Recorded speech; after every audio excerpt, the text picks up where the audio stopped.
नमस्ते दोस्तों, मैं आप सबका दोस्त शायन फिर से आज लेके आ रहा हूँ एक नया वीडियो। आज का वीडियो का टॉपिक मेरा जो है दैट इज़, पिछला मैं जो वीडियो बनाया था कैसे करके एक फीमेल कुंडली से आप लोग उसका पहला husband, second husband, third husband का प्रिडिक्शन किस प्लेनेट के बेसिस में होगा, इसके ऊपर में मैं कुछ दिन पहले एक वीडियो बनाया था।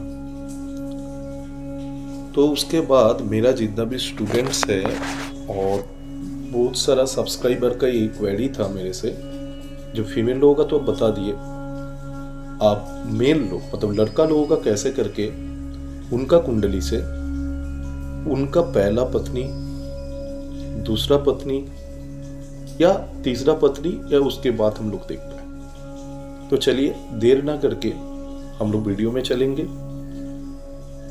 आप लोगों को अगर मेरा ये वाला वीडियो अच्छा लगता है और मेरा प्रीवियस जितना भी एस्ट्रोलॉजी के ऊपर में जितना भी वीडियोस है अगर अच्छा लगता है तो आप मेरा चैनल को सब्सक्राइब कर सकते हो और बेल आइकॉन को जरूर प्रेस करके रखिएगा, क्योंकि इस तरीके का नया नया वीडियो मैं इन फ्यूचर और लाने वाला हूँ। तो आज का हम लोग का टॉपिक था how can we determine the first wife, second wife and third wife from a male लग्न कुंडली और नेटल चार्ट। तो सबसे पहले देखिए, नाड़ी एस्ट्रोलॉजी में और पराशरी एस्ट्रोलॉजी में दोनों का अगर हम जिस मिला लेते हैं, दोनों को अगर मैं एक कॉमन प्लेटफॉर्म में लाता हूं तो उसमें जो पत्नी का महाकारक है दैट इज वेनस, शुक्र। शुक्र महाराज कोई भी लड़के का जन्म कुंडली का पत्नी जो मतलब पत्नी का कारक प्लैनेट है। अब आज के डेट में क्या हो रहा है हम सब लोगों को पता है, किसी ना किसी वजह से now the divorce ratio is very high in our India, जो पहले नहीं था। आज से 10-20 साल पहले ऐसा नहीं था, लेकिन in today's time the ratio is very much in higher side. अब क्या हो रहा है, आपका कुंडली में किसी भी तरीके से अगर शुक्र पीड़ित हो गया, लड़का लोगों का कुंडली का यहाँ पे मैं आलोचना कर रहा हूं, तो डिस्कशन जब लड़का लोगों का हो रहा है तो सबसे पहले आपको ये देखना पड़ेगा, अगर किसी लड़के का कुंडली को आप प्रेडिक्ट कर रहे हो, जज कर रहे हो, सबसे पहले देखो उसका शुक्र किसी जगह से पीड़ित हो रहा है। पीड़ित तो होने का मतलब ही होता है कैसे करके पीड़ित होगा। सबसे पहला कंडीशन, वेनस ऐसा कोई राशि में जाके बैठा है जो उसका शत्रु का राशि हो, मतलब where the planet is placed. यहाँ पे पहला पत्नी का कारक शुक्र हो गया। अब शुक्र अगर अपना दुश्मन का राशि में जाके बैठेगा तो जाहिर सा बात है उसका पावर, उसका स्ट्रेंथ कम होगा, ये एक हिसाब से वो पीड़ित हो गया। अब शुक्र का दुश्मन कौन कौन होता है? शुक्र का दुश्मन होता है सूर्य, चंद्रमा, बृहस्पति एंड राहु। अब राहु का तो राशि से कोई लेना देना है ही नहीं नाड़ी में या पराशरी में। तो बचा कौन कौन? चंद्र, सूर्य और बृहस्पति। इसका मतलब चंद्र का राशि कर्क राशि, मतलब कैंसर साइन में अगर शुक्र बैठा हुआ है, लियो साइन में अगर शुक्र बैठा हुआ है, और यहाँ पे बृहस्पति का 2 राशि जो होता है, Sagittarius sign and Pisces sign, ये 4 में अगर शुक्र बैठ गया तब शुक्र फल कम हो जाता है। अब यहाँ पे क्वेश्चन आएगा, सर शुक्र तो पाइसेस साइन में बलवान होता है, बिकॉज शुक्र उच्च का होता है, एक्सॉल्टेड होता है इन पाइसेस साइन। देखिए, मैं बोला था एक बार, मेरा बहुत पहले भी बहुत सारा स्टूडेंट को, जो लोग हमसे क्लास करते हैं, मेरा बहुत सारा वीडियो में वो बोला हूँ, ग्रह का प्रभाव जो होता है ना, मैलेफिक इफेक्ट, जीव तत्व कारकास में होता है।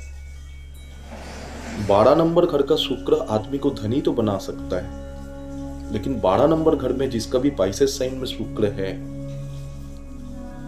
उस व्यक्ति का शादीशुदा जिंदगी में कुछ ना कुछ दिक्कत आना ही है, बिकॉज शुक्र is the quality of the marriage.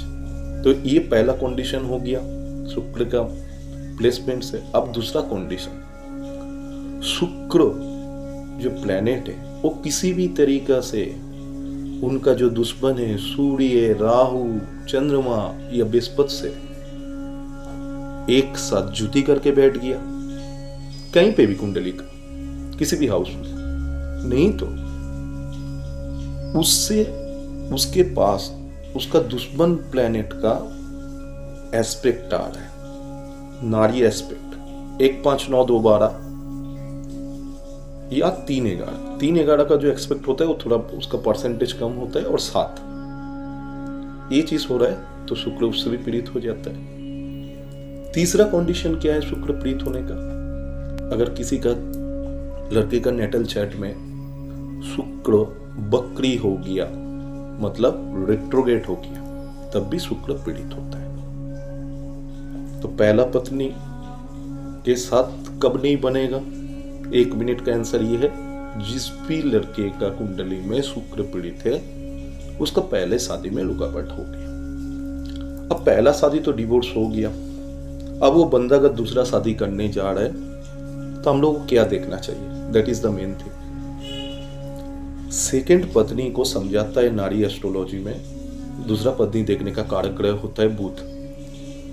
अब उस बंदे का चैट में अगर बुध का पोजीशन सही है, मतलब पहले की तरह मेले में जो सूत्र बताया बुध पीड़ित नहीं है, जैसे शुक्र पीड़ित कब में बता दिया, वैसे बुध को भी आपको देखना पड़ेगा।